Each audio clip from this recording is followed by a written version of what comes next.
Blog Talk Radio. You know what time it is? Time to hang out with Mr. Coop. With Mr. Coop, with Mr. Coop, with Mr. Coop, the latest scoop. From Mr. Coop, from Mr. Coop, from Mr. Coop. Hang with Mr. Coop. With Mr. Coop, with Mr. Coop, with Mr. Coop, the latest scoop. From Mr. Coop, from Mr. Coop, yeah.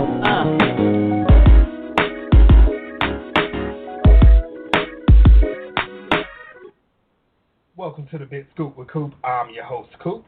Season 3 still going strong, guys. Make sure you tell all your family, your friends to tune in right now to blogtalkradio.com/The Big Scoop with Coop.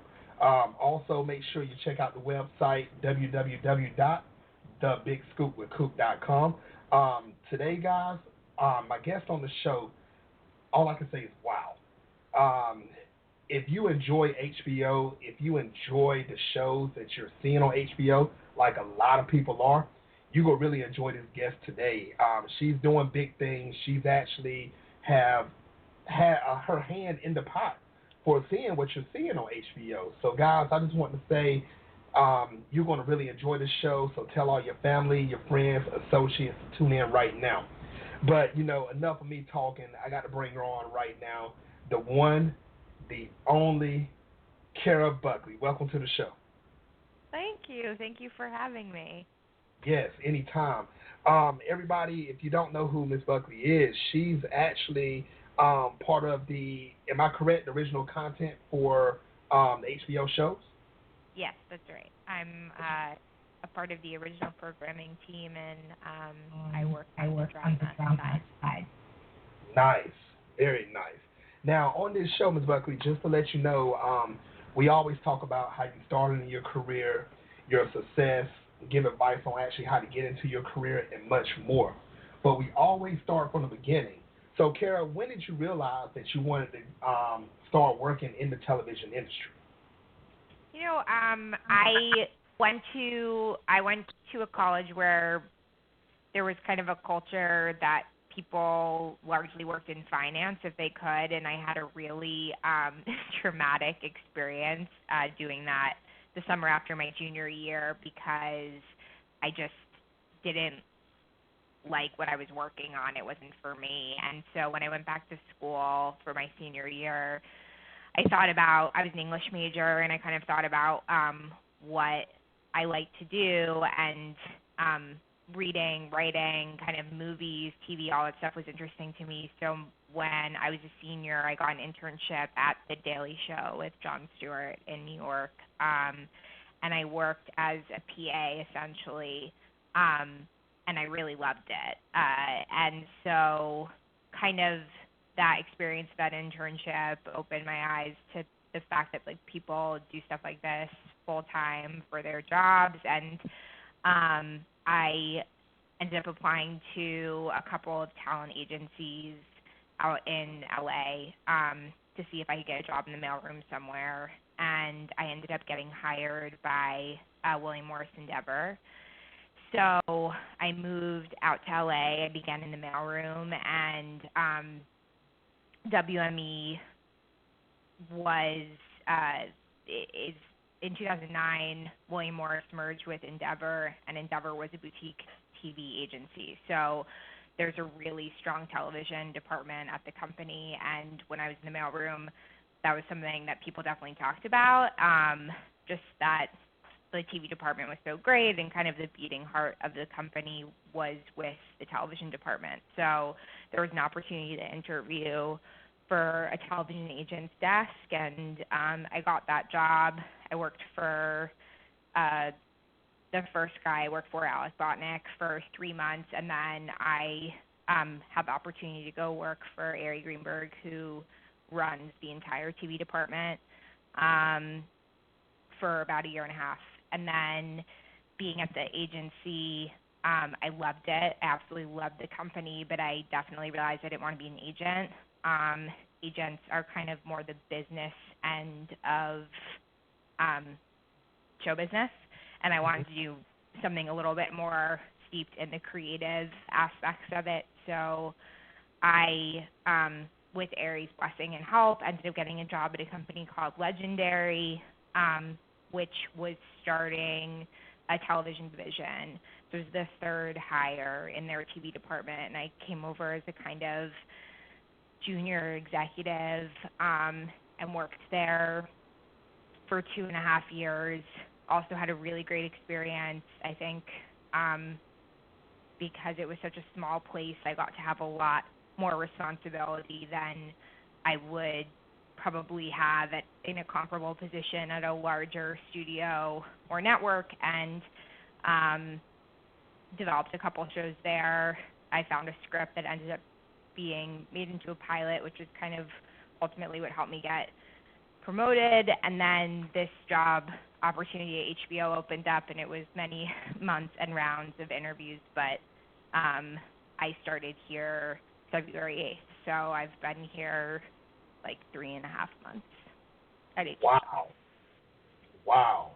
And, I mean, that's amazing. I mean, and the thing is, with your career, it seems like you've had a lifelong career, and it seems like, that it's the end, but you're actually still in the prime, and you're doing big things. And just listening to some of the people that you work with, I mean, it's amazing. That's what a lot of people would love to do, and it's like you're living a dream that a lot of people would love to do. So I do want to say congratulations to you, Kara. Thank you. The accomplishments that you have done already. Thank you. I feel very lucky. Yes. Now, also at the same time, how did you feel as far as it goes, or how excited were you when you found out that you got the position at HBO? I was very excited. I mean, it was about 6 months of interviews. I think I had 7 interviews. So it was a long process, and at some point when you're interviewing for that long a time, I think you start to kind of, it felt like something I was living with so long. It wasn't like I went in, had an interview, and got the job. So there was definitely an element of kind of disbelief when I got it. But I feel very honored. I mean, I think it's a real privilege to be able to work at a place that programs shows that I actually watch. So often people who work in entertainment, you work somewhere and it might not be a place that program shows that you watch on your free time, but you try to make the best of it because it is still, I think all jobs in development, if you're passionate about this type of work, are coveted and interesting, and so you kind of just try to find the best parts of it. So I was extremely excited, particularly because I grew up loving HBO shows, and I still watch HBO shows today, like on my free time. So I was definitely really happy. Now, since you just mentioned that about, watching HBO from growing up to now, is there in your eyes and other people's eyes, HBO, do you see a tremendous turnaround of HBO? I mean, for the positive, how the company is actually going, what they're doing, and everything? Yeah, I would say, when I started, about a week before I started, the person who was running HBO Drama left the company. And so my first day was also the first day that my boss, Casey Boyce, who was running the comedy group, is now running both groups. And it was kind of his first day too. And I think one thing that might be a little bit different going forward that I'm really excited about is, like, he talks about how he would like to program stuff that's a little bit younger going forward, a little bit younger skewing. Smart pop is a phrase that he likes to use, that, maybe in a year or two you might see some HBO shows that you wouldn't necessarily expect, which is to say maybe some kids in high school, maybe a show about some kids in college, something a little bit younger.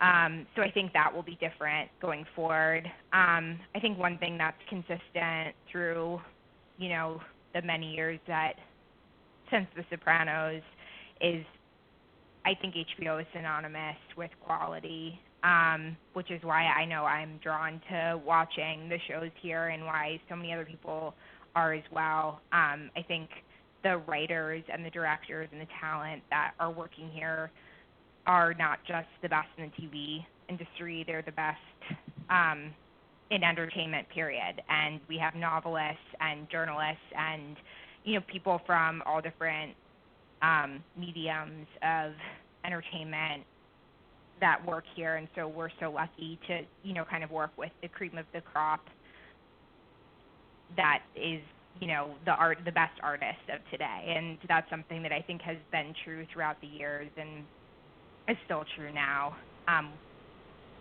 which is great. And I definitely agree with you on that, Kara, because if you look at the programming of what you all are showing within the last 3-4 years, it shows that you all are working with the cream of the crop. Because, as far as it goes for premium television, HBO is up there, and you can't find those shows anywhere else. I'm not counting DVDs or anything like that. But, you guys are actually originating stuff that you won't find anywhere else. And the numbers, speak for itself. You guys are blowing numbers out the water. For example, like Game of Thrones. That's ridiculous how the numbers are, the ratings are for that show. And, you guys are, like, pulling things in, and it's like you all are putting on steroids. And it's, like, really blowing up. So I just want to give a big shout-out to everyone that's working for HBO that's actually putting their hand in the pot to bring in these shows, because you guys are the greatest. So, Kara, make sure you tell everybody I said thank you. I will. I can't take credit for the stuff that's on air right now, so I will happily relay that, and I completely agree with you. Game of Thrones is obviously awesome, and we all feel really lucky to be a part of all of these shows for sure. Oh, yes. Now, can you tell everybody that's listening worldwide right now what it's like on a day-to-day basis, being manager of television development for HBO? What is it like? It sounds cliche, but 2 days are the same for sure. Our day basically consists of listening to pitches from writers, directors, which is to say they come in, they pitch us ideas that they would be good for a television show, and then we kind of discuss it with our group. We work on both development, which means shows that aren't on air yet, that are in the process of hopefully getting a pickup to pilot, which is, shooting the first episode as a kind of proof of concept. And when a show, like if a pitch sells to us or if we buy a script that an agent has sent in, it goes into development, which means that, we have a slate in drama. It's about 50 projects that we're working with writers usually, but sometimes writers and directors and sometimes talent too, to kind of develop their show. So if we bought a pitch, for example, we're overseeing them, take that pitch, put it on the page as an outline, and then as a first draft, second draft, third draft, and then ultimately it gets to the point where we decide if we want to move forward with making a pilot or not, and then that would be production of the first episode of the show, and then at that point you kind of see how a couple pilots turn out, and you pick maybe one or two to go to series. And, we only program for Sunday night. So we have one hour from 9 to 10 and then 2 half hours from 10 to 10:30 to 11. And so we have our current shows on air. There'll be 2 executives working on each current show as well, which means, part of that is reading the scripts for every episode, watching the cuts for every episode, discussing with the creators, the writers' rooms, kind of where a show might go and giving feedback.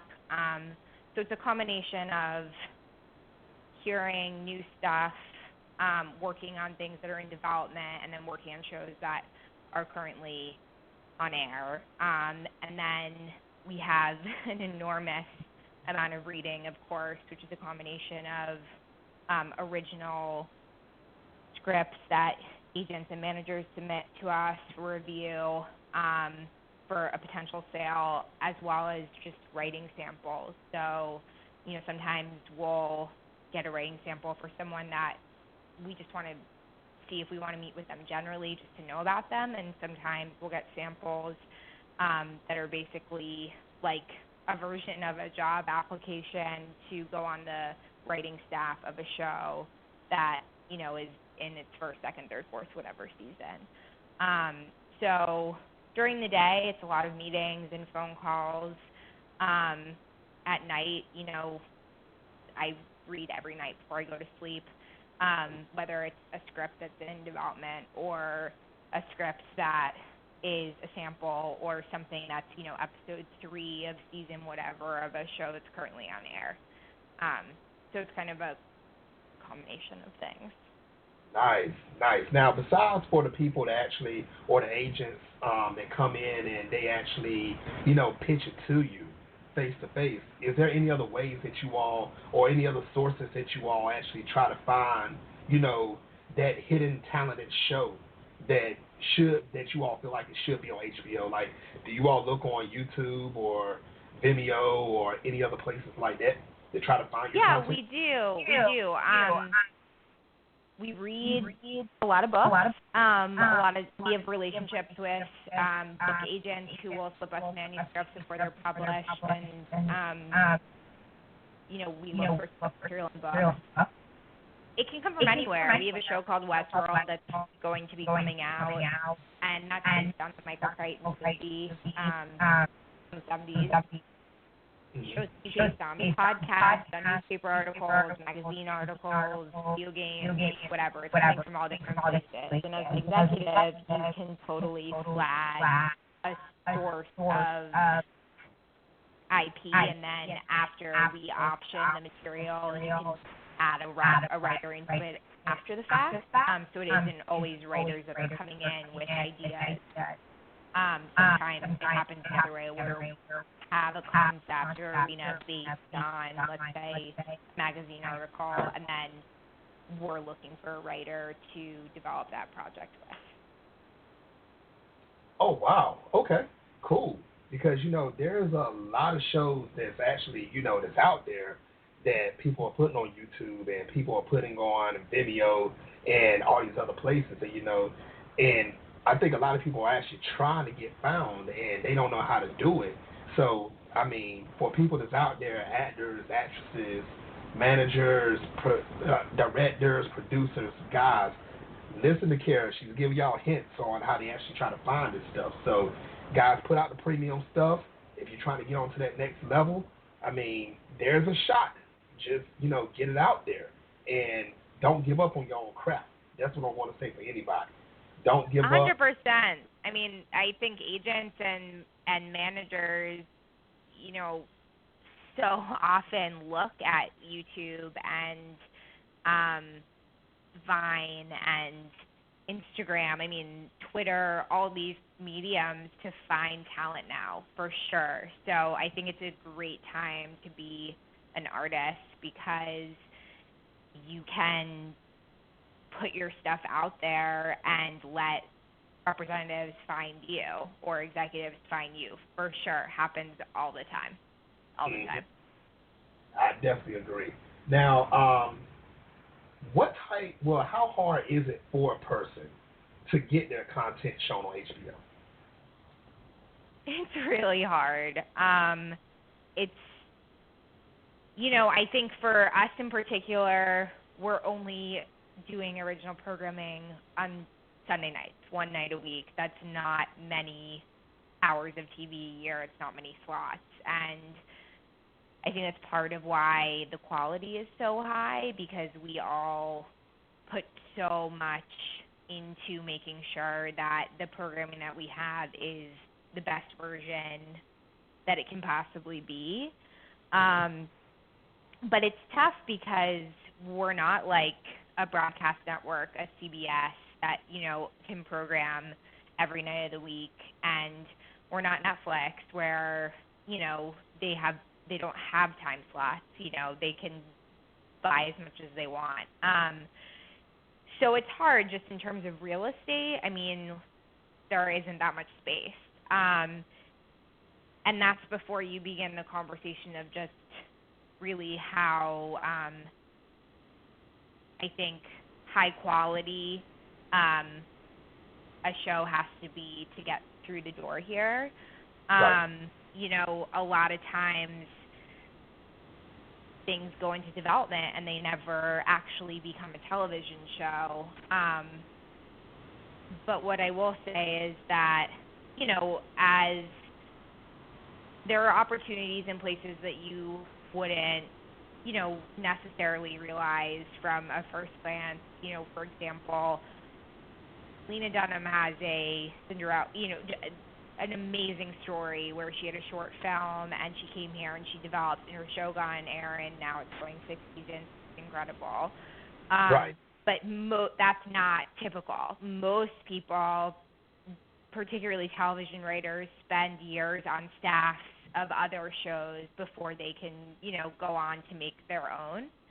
And it's great training, and maybe you don't have your own show on air for, I don't know, many years, but you're participating in creating someone else's show so that, you know, by the time you sort of have your shot, you have a lot of experience, like being on staff and stuff. So it is very difficult, but I think there are ways to write for an HBO show that, you know, it doesn't mean that you necessarily created it. I see where you're coming from. Well, everybody that's listening worldwide, like I said before, if you want to give it a shot, know your craft, get it down pat, send it out there. There's a possibility you may be seen. So, guys, don't be discouraged out there. Just continue to try to do your best and see what actually happens from there.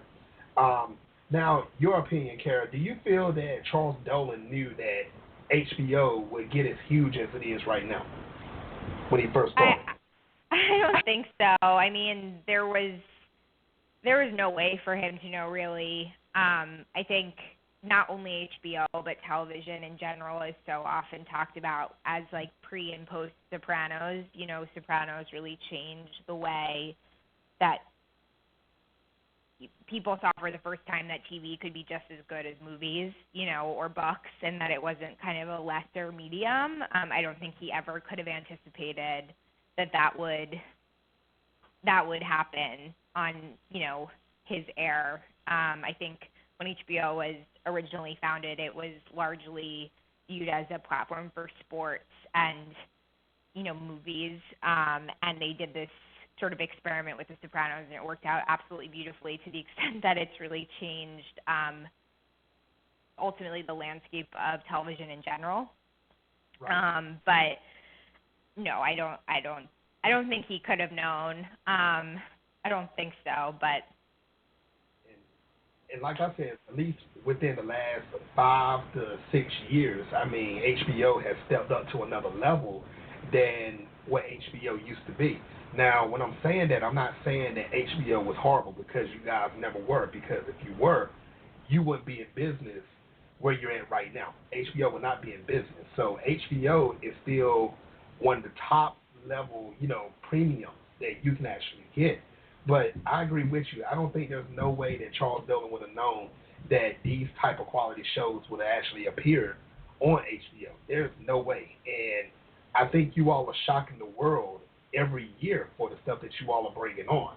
So once again, Kara, even though you said that, you know, with these current shows, you have really nothing to do with it, but at the same time, I say you do, because you're a part of this company. All of you all are like chained together. You're part of this company, and you guys are actually bringing in the cream of the crop. So I'm saying congratulations to you and everyone else, because without all of you all together, this couldn't have happened. And I think that you all are going to continue to grow too. So I'm going to be actually staying tuned to watch and see what exactly that you guys are going to do. So I'm a fan of HBO, just like the millions out here that's listening right now. So I just have to give that out to you. Now, since we're talking about these shows, Kara, what are your top 5 favorite show, and I mean of all time, on HBO, that you can say, hey, it was in the past, and I can rewatch it again, or it's showing now? Well, my favorite show ever, HBO or otherwise, is The Wire.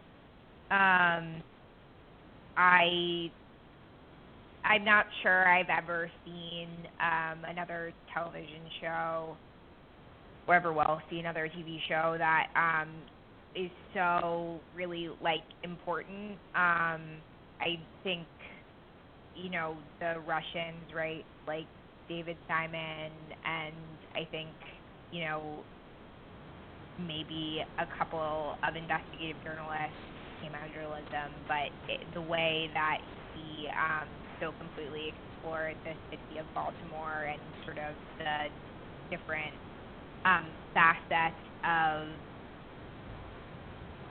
society and the institutions that we're forced to interact with was stunning and heartbreaking. And I actually studied it in my sophomore year of college. I took a class on The Wire, or that largely used The Wire as material in the class, and it sounds easy to say, but it was a show that really changed my life and was one of the most beautiful stories I've ever come across, including movies and books and everything. So for me, The Wire is kind of the ultimate. But I love The Sopranos. I love Game of Thrones. Girls, which I'm working on now, is I love Girls. It's very spicy, so I love it. And I thought the first season of True Detective, which is, of course, an anthology series, was really fantastic as well. I know that's 5, but I think those are probably my top 5.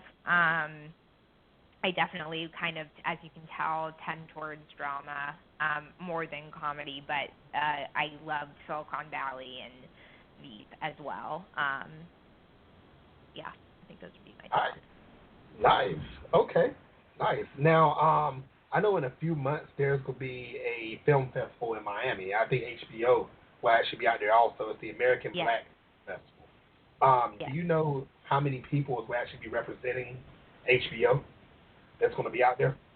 At least 4. It might be as many as like 10. I know that there'll be 3 people from the original programming team. I actually might be going. I'm not sure yet. But there'll be at least 3 people from just my team, and there are only 11 people that work in original programming. I think there are like 2,400 people at the company, so it may be 20 people. I don't know, but at minimum, it will be like 4. Nice. Okay. Yeah, because I was actually in a series. It's called the Wicked series, and we actually shot 3 episodes already, getting ready for the 4th one. And I know my director, he's gonna be bringing it down there also for it to be shown around. So that's a great thing. The HBO will be out there. It's a chance for not just my director, but a lot of people to actually show off their work and their craft. So HBO and everyone else is going to be out there gets a chance to see everything. So that is a great thing. Yes. What is your ultimate goal in HBO? I think my goal is to develop a show and get something on air that is meaningful to me, like a meaningful experience, and to most importantly work with great artists and support them in any way that I can. I think I mentioned I was an English major in college. I've always loved reading. I've always loved watching and reading stories, and that comes from the writers. And with visual storytelling, it comes from writers and directors and actors. And I am doing this because I love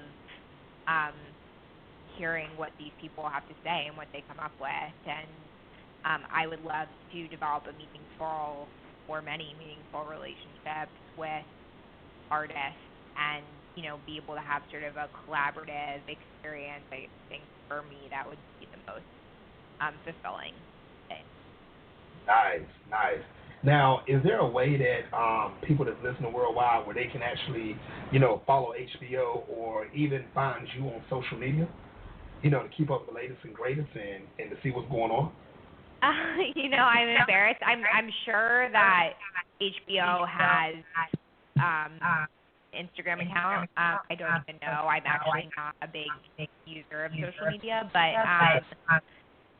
follow HBO on Twitter, on Instagram. I know there are accounts, and you know, as far as getting in touch with me, I think probably email is probably best. My work email is the best way, and I can give that to you after the show, or we can figure something out. But Right. I think that's probably the best way to follow stuff. Exactly. Okay, that is great. Now, I know you're a busy woman, Ms. Buckley, so I'm not going to hold you up much longer, but I do have one question that people worldwide want to know the answer to this. So, what advice would you give any male or female, you know, that wants to get, you already talked about how to get your content on HBO, but they want to actually become part of the HBO family for like an employee or to work or to get into the television industry. What advice would you give anyone that wants to get into this industry? You know, I would say that starting out in entertainment it's tough. Almost everyone's an assistant before they're an executive or an agent or even a writer on a show. You know, it's just the way it works, and it's not very glamorous. You're getting coffee, you're getting yelled at, you're taking out the trash, and that's the way that it kind of, those are the dues you have to pay. And I think it's easy to think that you're above that, you know, especially if you, let's say, go to film school, which I didn't. But if you know stuff about the industry, I think it's hard to connect the dots as to how doing kind of seemingly unrelated work that is often not very intellectually stimulating, how that can possibly be related to what your ultimate goal is. And I think an important thing is to never be above taking out the trash and to never be above sort of the lowest level of work that you're asked to do, because everyone does it, almost everyone does it, who works in this industry, and that's how you got to go through that to get to the next level. And even though it is seemingly unrelated, I think you have to be very determined, you have to be humble, and you have to absorb information well to kind of make it through the ranks. And I guess that would be my biggest piece of advice, because I think a lot of people, you know, who kind of come in with a big head, whether it's, you know, I'm going to be a great director, I'm going to run a studio, I'm going to be an agent, like, there are a lot of steps that go between starting out and that ultimate goal, and I think it's important to work hard and have a good attitude. I love it. Kara Buckley, I want to thank you again for coming on the show. People that's listening worldwide right now, take the advice that Kara just gave you. You know, this is a step that can point you, she pointed you in the right direction on actually how to get to your ultimate goal in this industry. Make sure you go on social media, follow HBO, Twitter, Instagram, follow them all. Everybody that's actually working on your skills, continue to do your best. And like Kara said, don't feel bad about starting from the lowest level, because you got to take baby steps to get to that next level. So, Kara, I want to say thank you again, and I would love to have you back on the show again in the future. I would love that too. Thank you so much for having me. Thank you. All right, everybody, you have a great night. Until next time, everybody, Hope you enjoyed yourself on the Big Scoop with Coop.